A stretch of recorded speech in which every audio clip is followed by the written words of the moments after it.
მე მარიტა მასწავლებელი ვარ და ძალიან მიხარია, რომ დღეს ერთად ვაპირებთ ინგლისური გრამატიკის ერთ-ერთი ყველაზე საჭირო და სიმართლედ ითხრა ძალიან საინტერესო ნაწილის future simples, ანუ მარტივი მყოფადი დროის გარჩევას. თუ ოდესმე გიფიქრიათ, როგორ ისაუბროთ მომავალზე ბუნებრივად, ზედმეტი ფიქრისა და შეცდომების გარეშე, ნამდვილად სწორ ადგილას მოხვდით. ეს დრო ინგლისურად დამაჯერებლად საუბრის აბსოლუტური ფუნდამენტია. მოდით ვისწავლოთ ის მარტივად და სახალისოდ. დღეს ძალიან მაგარი და კონკრეტული გეგმა გვაქვს. სულ რაღაც 5 ნაბიჯში გავივლით ყველაფერს. ჯერ ვნახავთ ძირითად ფორმებს, მერე გავარკვევთ კონკრეტულად, როდის უნდა გამოვიყენოთ ეს დრო, ვისწავლით დროის მაჩვენებლებს, შევადარებთ will's და going to's და ბოლოს პრაქტიკულ მაგალითებთან ერთად გაგიზიარებს ჩემს მთავარ რჩევას. დავიწყოთ. მაშასე, ნაწილი პირველი, future simple-ის ძირითადი ფორმები. ანუ, მოდით მყარი ფუნდამენტი ავაშენოთ. იცით რა არის ამ დროში ყველაზე მაგარი? ის საოცრად მარტივია. უბრალოდ ვიღებთ სიტყვას will და ვუმატებთ ზმნას, ჩვეულებრივად, ნაწილაკი to's გარეშე. სულ ეს არის მთელი ფორმულა. და რაც მთავარია, დამიჯერეთ, ეს ენის შემსწავლელებისთვის ნამდვილი შვებაა. will საერთოდ არ იცვლება. სულიერთია მე ვარ, შენ, ის, ჩვენ თუ ისინი, ანუ I, you, he, she, it, we, they. ყველგან და ყოველთვის უცვლელად ვწერთ will's. არანაირი თავსათეხი, დაბოლოებები და გამონაკლისები. მოდით ვნახოთ, როგორ მუშაობს ეს წინადადებებში. მტკიცებით შევაღმობთ I will go, მე წავალ, ან she will study, ის ისწავლის. სალაპარაკო ინგლისურში ძალიან ხშირად გაიგონებთ შემოკლებულ ვერსიას I'll go. ეს ბევრად ბუნებრივია. რაც შეეხება უარყოფას, უბრალოდ not ემატება. გამოდის I will not go. მაგრამ აქ არის ერთი საინტერესო დეტალი. სრული ფორმის ნაცვლად ინგლისელები თითქმის ყოველთვის იყენებენ სიტყვას won't. ასე რომ, როცა იტყვით she won't study, ეს ძალიან ბუნებრივად და ნამდვილად ინგლისურად ჟღერს. კითხვის დაასმაზე ხომ საერთოდ არ უნდა ინერვიულოთ, ეს კიდევ უფრო მარტივია. will's უბრალოდ ვიღებთ და გადმოვაგდებთ წინადადების დასაწყისში. მაგალითად, will you go? წახვალ? პასუხიც უმარტივესია. თუ გვინდა მოკლე და თავაზიანი პასუხის გაცემა, არ არის საჭირო ყველაფრის გამეორება. საკმარისია ვთქვათ yes I will, ან უარყოფისას no I won't.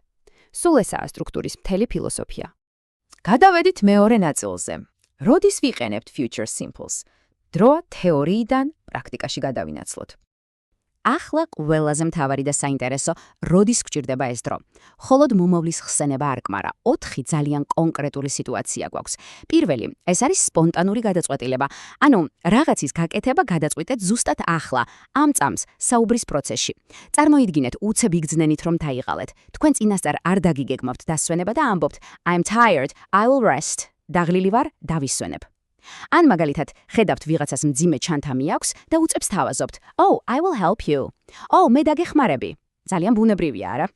მეორე გამოყენება ძალიან ემოციურია, რადგან ის ნდობას უკავშირდება. ეს არის დაპირება. როცა მეგობარს ან ოჯახის წევრს რაღაცას ფირდებით, ყოველთვის იყენებთ future simples. წარმოიდგინეთ ასეთი დიდი დრამატული დაპირება. I won't tell anyone. არავის ვეტყვი. თუ მეგობარმა საიდუმლო გაგანდოთ და პირობას აძლევთ, ზუსტად ასე უნდა უპასუხოთ. ან თუნდაც ავიღოთ ჩვენი კლასიკური დაპირება. I will call you. დაგირეყავ. მესამე ვარიანტი წინასწარმეტყველებაა, როცა ჩვენს პირად აზრს და ვარაუდს გამოვთქვამთ მომავალზე.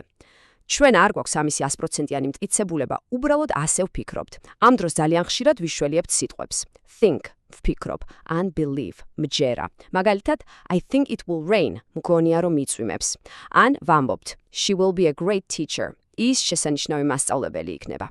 ეს უბრალოდ ჩვენი სუბიექტური აზრია. და მეოთხე შემთხვევაში ცოტა სახალისო კონტრასტი გვაქვს. ერთის მხრივ ვიყენებთ შეთავაზებისას, როცა ვინმე სიკეთეს უკეთებთ, მაგალითად ვიღაცას უჭირს, კართან დგას მოზრდილი ყუთებით და ეუბნებით I will open the door. მოიცა, მე გავაღებ კარს. მეორეს მხრივ კი გვაქვს რადიკალურად განსხვავებული რამ, მუქარა. მაგალითად, I will tell your teacher. შენს მასწავლებელს ვეტყვი. იმედია მუქარის ნაცვლად უფრო ხშირად შეთავაზებისთვის გამოიყენებთ ხოლმე ამ დროს. გადავედით მესამე ნაწილზე, დროის მაჩვენებლები და მნიშვნელოვანი შენიშვნები. ანუ, ჩვენი მთავარი მინიშნებები. გრამატიკაში მე ამ სიტყვებს დეტექტივებს ვეძახი.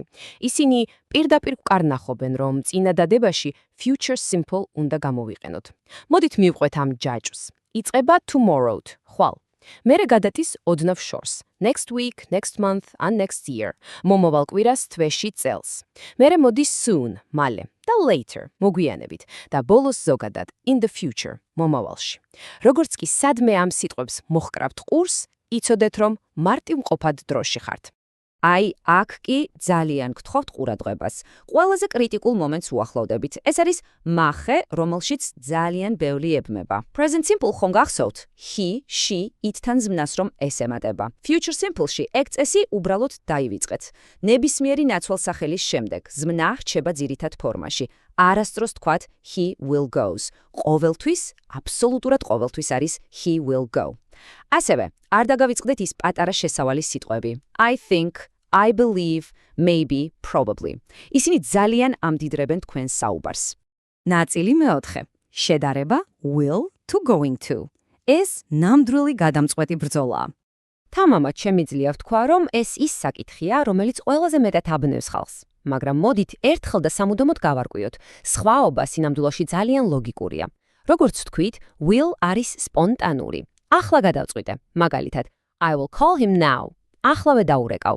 მაგრამ მეორეს მხრივ გვაქვს going to, რომელიც გამოიყენება მაშინ, როდესაც მოქმედება წინასწარ უკვე დაგეგმილი გაქვთ. მაგალითად, I'm going to call him tonight. დღეს საღამოს ვაპირებ დაურეკო. ანუ, თქვენ ეს ჯერ კიდევ დილით ან გუშინ გადაწყვიტეთ. Will სპონტანურია. Going to დაგეგმილი. სულ ეს არის მთელი საიდუმლო. და ბოლო, მეხუთე ნაწილი. პრაქტიკული მაგალითები და ჩემი მთავარი რჩევა. მოდით შევაჯამოთ ჩვენი გარჩევა. მოდით, ახლა ყველაფერი ერთად შევკრათ ერთ პატარა ისტორიაში. წარმოიდგინეთ თქვენი ხვალინდელი დილა. ჯერ, tomorrow I will wake up early. ხვალ ადრე გავიღვიძებ. მერე, then I will have breakfast. მერე ვისაუზმებ. ამის შემდეგ, after that I will go to school. ამის შემდეგ წავალ სკოლაში. და ბოლოს ვასკვნით, I think I will have a good day. ვფიქრობ, კარგი დღე მექნება. ხედავთ, ძალიან ბუნებრივად, ეტაპობრივად აეწყო მთელი მოვლენათა ჯაჭვი. ზუსტად ამაში გვეხმარება future simple.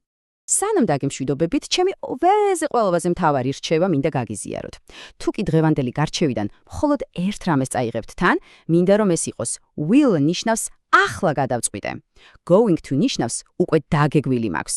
უბრალოდ ამოიბეჭდეთ ეს ოქროს წესი გონებაში და გარწმუნებთ მომავალ დროზე საუბრისას შეცდომას აღარასდროს დაუშვებთ. და ბოლოს, ჩვენი შეხვედრის დასასრულს, ერთი პატარა გამოწვევა მაქვს თქვენთვის. დაფიქრდით, what will you do tomorrow? რა სიზამთ თქვენ ხვალ? სადეთ და თავად დააწყვეთ თქვენი ხვალინდელი დღე.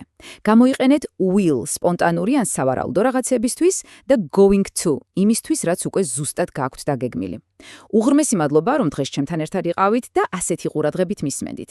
განაგრძეთ პრაქტიკა, იყავით თავდაჯერებულები და აუცილებლად შევხვდებით შემდეგ გარჩევაში.